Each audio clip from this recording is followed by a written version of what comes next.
describe him to me. And Muslims, look at the description of your Rasul. And for some, this would be the first time you hear what your Prophet looked like. I saw a man of striking appearance. ظاهر الوضاء أبلج الوجه, radiant face, حسن الخلق, beautifully created. لم تعبه الثجلة, his belly wasn't protruding. ولم تزر به السعلة, nor was his head disproportionate and small. وسيم قسيم, proportionate and delicate, finely made, a specimen of a creation. في عينيه دعج, in his eyes there was a contrast. The dark was immensely dark, the white was excessively white. وفي أشفاره وطف, and his eyelashes were long. وفي صوته صهل, and in his voice was a natural echo. وفي عنقه سطع, and his neck was elegantly long. وفي لحيته كثاثة, his beard was full and thick. أزج أقرن, his eyebrows were arched, but they were not joint, it was separated. In summit فعليه الوقار, when he was silent, dignity covered him. وإن تكلم سماه وعلاه البهاء, and when he spoke it was audible and clear, almost commanding and overtaking. أجمل الناس وأبهاهم من بعيد, from afar the most striking and outstanding in appearance. وأحسنهم وأجملهم من قريب, and when he came near, the best of them and the most handsome of them in closeness. حلو المنطق, such an exalted and sweet level of logic. Like when he used to speak, it was so coherently logical, it was smooth and easy to understand. فصل لا نزر ولا هذر, he was to the point, not excessive nor too short.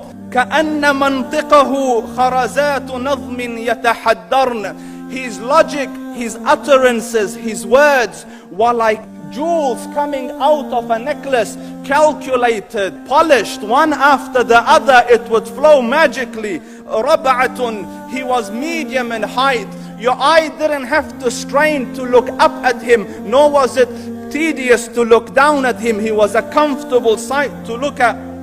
له رفقاء يحفون به, he had friends, the people that were with him, they were working around him to try to serve and protect him.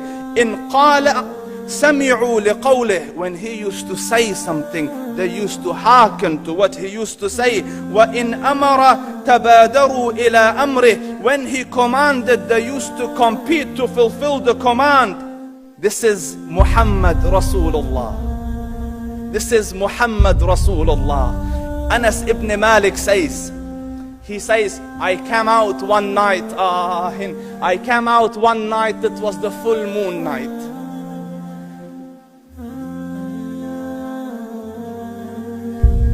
And I looked at the moon, and in the desert, understand, the moon is an awesome sight. It is smooth, it is radiant, it is clear, it is gentle compared to the scorching sun at which they are used to.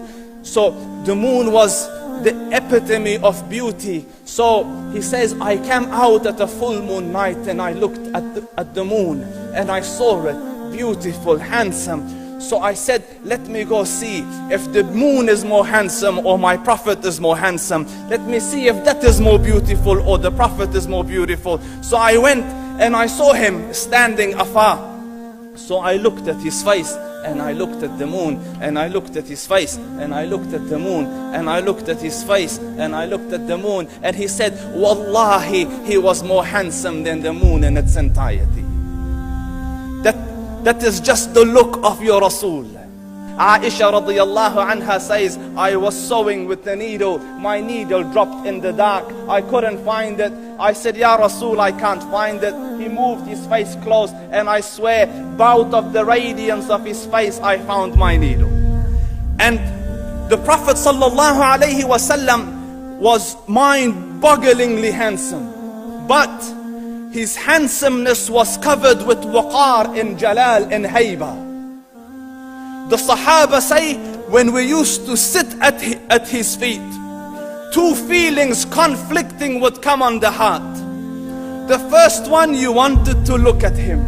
You wanted to behold the majesty of his face. And when you wanted to look up, shyness used to overtake you, so you used to look down. Amr ibn al-As says, I sat with him many times, but if you ask me to describe his face, I can't describe it. I wouldn't be able to look up to him ijlalan wa ta'zeeman. I couldn't look up at him. And that is why he didn't have the problems that Yusuf alayhi salam had. Because it was difficult to penetrate the awe and the splendor of the Rasul.